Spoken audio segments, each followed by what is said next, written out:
And now for something completely different.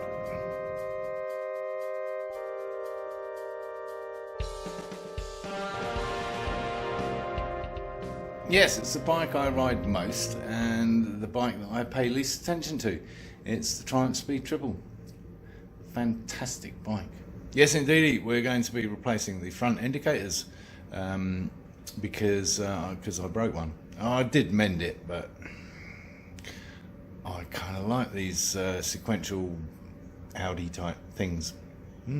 So we're going to be fitting those. So yeah, let me tell you about the Triumph. Where do I start? Well, it was the very first bike I bought once I'd moved out to the United States of America. And here's why. And actually, I'd never owned a Triumph in the UK, ironically, somewhat. So before moving out to the US, I had a Ducati 748 in the UK, which I sold for a horribly low price. I think it was £2,500. Anyway, good news is I got another one. So the guy that I took it to for servicing in the UK, who I trusted implicitly, he always used to have, a few bikes kicking around the workshop, obviously. And on the last time that I frequented his services, I turned up and there was a Buell outside. And I thought, Buell, America, cool. Probably should get one of those when I'm in the States, because I'm about to move to the USA.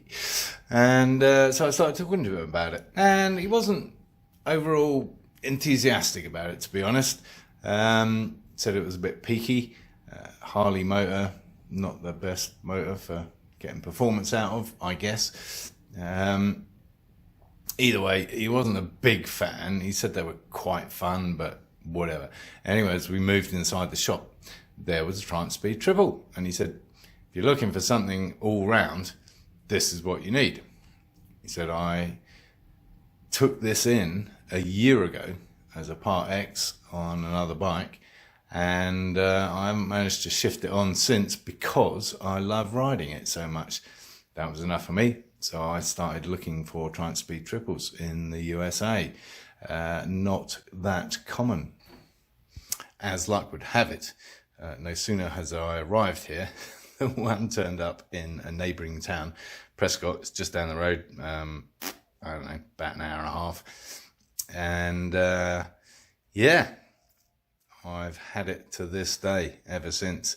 So within months of moving here, I had myself a Triumph, much to my ex-wife's disappointment, because she thought I wasn't going to get another motorbike. I don't know where she got that idea from.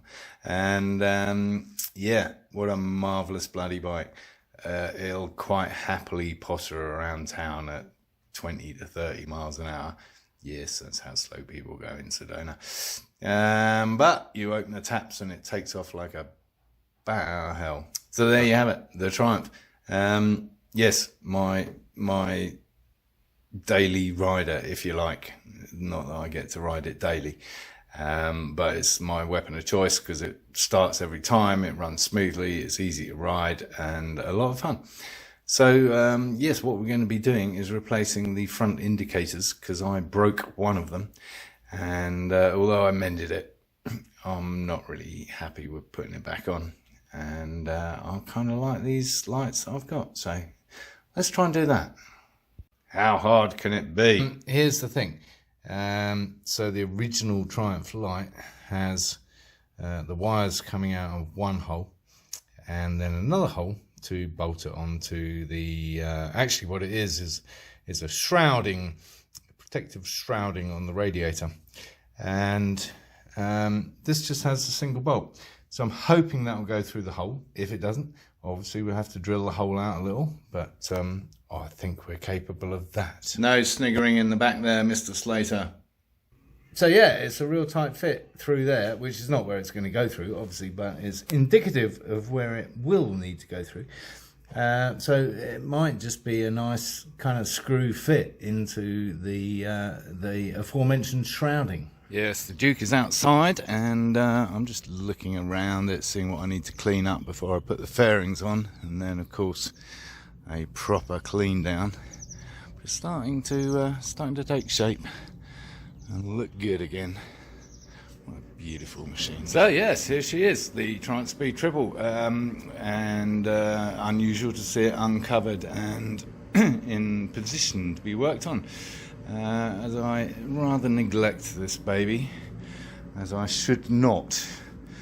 I've done a few tweaks, as you can see. There's some custom aftermarket mirrors and levers, custom exhaust on it, which needed some considerable welding, which is all hidden behind the nice heat shield there, because it's not the prettiest of welding.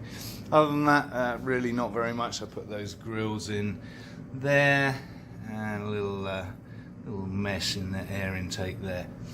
But otherwise it's pretty standard and a great bike, I have to say. Just love riding this thing. So today we're going to be replacing the missing indicators. Yes, that's where they fit, the original ones, and I'm hoping we can fit these new ones that I bought over here. We shall see. Well, the good news is there are two holes in that radiator shrouding, and one is slightly larger than the other, as you can see, because the original fitting, the wiring goes through the front one, and then the bolt actually goes into the back. What I was worried about is that, if I can even show you, but there's a radiator hose there, which I thought might get in the way, but it doesn't. So we're all good. We don't have to drill anything. Not so sure about the other side. It's even more complicated there with the radiator cap and the overflow and everything. We'll get to that when we get to it. But if we have to put it in the further back hole, we'll just have to drill it out just a little bit, in which case I'll match it on the other side and have them both on the rearmost hole. So I guess we should take this one off now. I think it will fit through. It's just that Jubilee clip there. You can see that hose clip. The actual bolt from it is kind of in the way. So I think we can possibly take the shroud off, twist the bolt round so it's not in the way, not fouling, and then we should be able to get it to fit in there nicely, thus avoiding possible drillage, which is nice because actually the other hole, which is smaller, has a captive nut on the other side, which may come in handy should I or any other future owner wish to revert to the original lights. So now that that's off, the shrouding, you can see better what I was talking about. That there's that Jubilee clip there, and we just need to focus the camera. That'll be good. What we need to do is just turn that around so it's not in the way, and then put the shrouding back on. And what I might do is put the indicator in the shrouding before I do that. So there it is, all mounted up, ready to go. Lovely, easy, well, assuming it fits back in with no aggravation. So that's a 7mm bolt on the hose. Duly loosened, twisted round, so it's now out of the way of the hole, and we'll tighten it up. Lovely, job done. So I'm not going to use plugs. I'm going to just meld them in as usual with my favourite little meltage connectors, and they came with their own kind of sheathing, so I'm going to put some of that back on, and then I'm going to cover the whole thing with one of these heat shrink jobs because they're great. Yes, these guys for the actual connection, and actually these. Before we do any of that, I've just hooked up my favourite temporary connectors. These are wonderful little things that just latch down. And Houston, we have a problem. So you may have noted when I connected these directly up to the battery, they flashed. Now we've got a relay involved. What happens is this. Yeah, that's not good, is it? Because they need constant power, and they're not getting constant power. They don't really work very well. So that's annoying. So the only way I can see round this is to find the actual wire, power wire from the switch, the handlebar switch, to the indicator relay, and wire the front lights directly into that ahead of the relay. That's really tedious, and I don't want to do that today. This was supposed to be a simple job, which of course, as you probably are well aware, rarely turn out to be exactly that. Well, they're mounted at least, and the wiring's ready to go as soon as I track down where the relay is, and I've just buttoned off those so that they don't short out anywhere. So yeah, that's a very short episode, isn't it? It's time to get the manual. This manual, yes, trusty Haynes manual. And this one's pretty good. This one, not so much. I mean, obviously it's no use at all for a Triumph, but you know what I'm saying. Oh yes, there's our friend Reginald the Rectifier. Anyway, we're looking for relays, and not cooling fans, not EMS, but the turn signals, 819. It's 19, there we have it. See illustrations 16 to 1A to J. 16. These are all 11.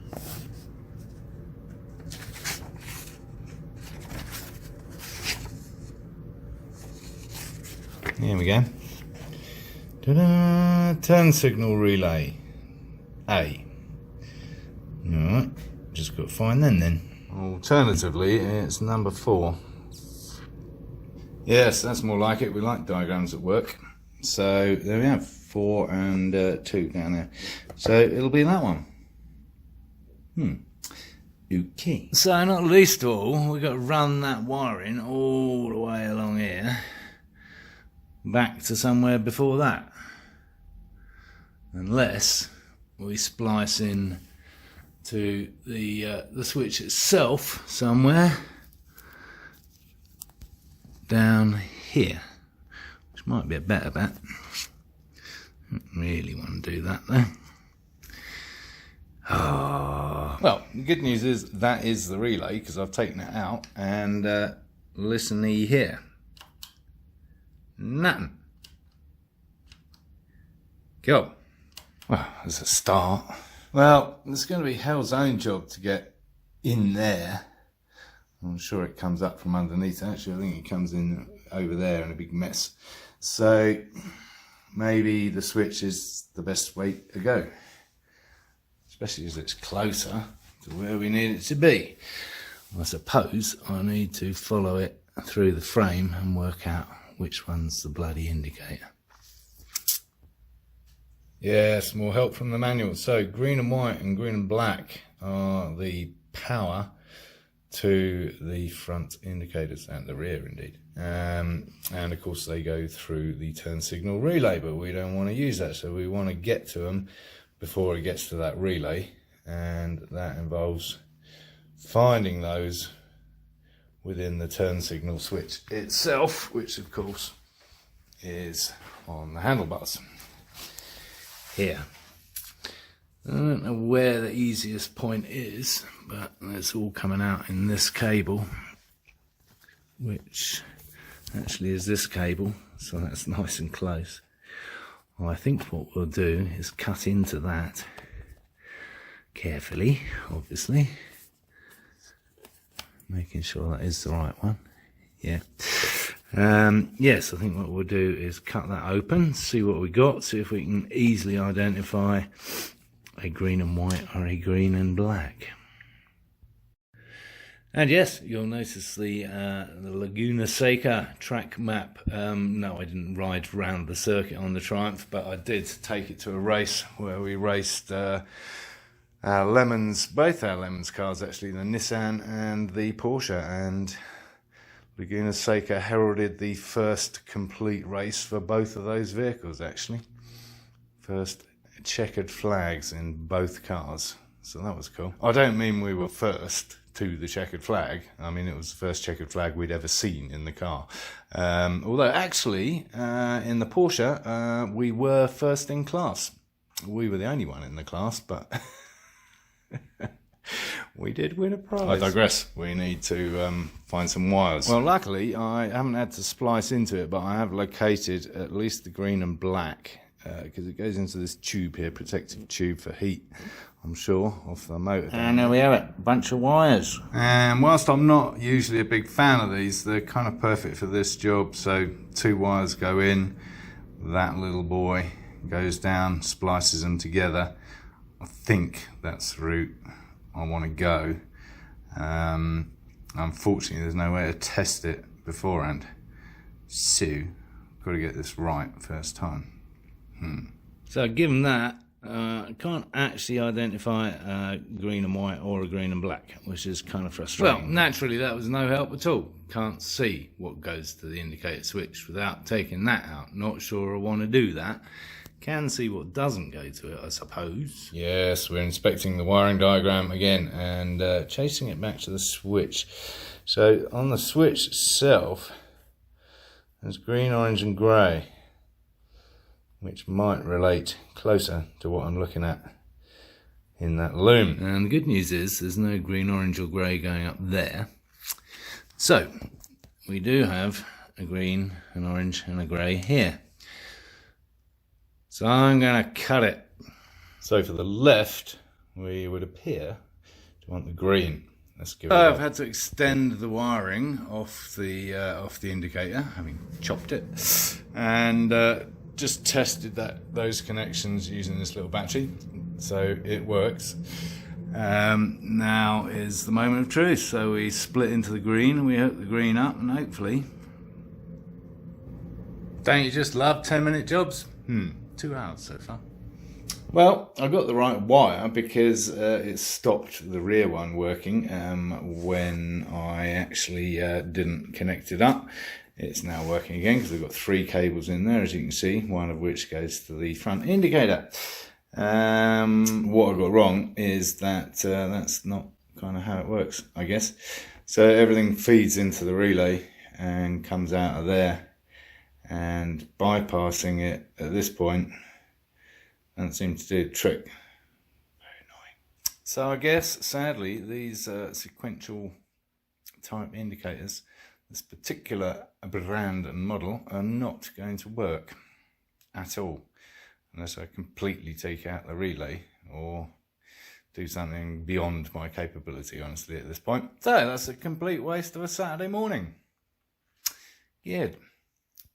So at that point, I'm going to call this video a day and actually ask for your comments and advice, because if you know how I can wire those permanent feed indicators in somewhere else that's going to work, I would love to hear about it. And until I get some advice, I shall do nothing and be indicatorless at the front.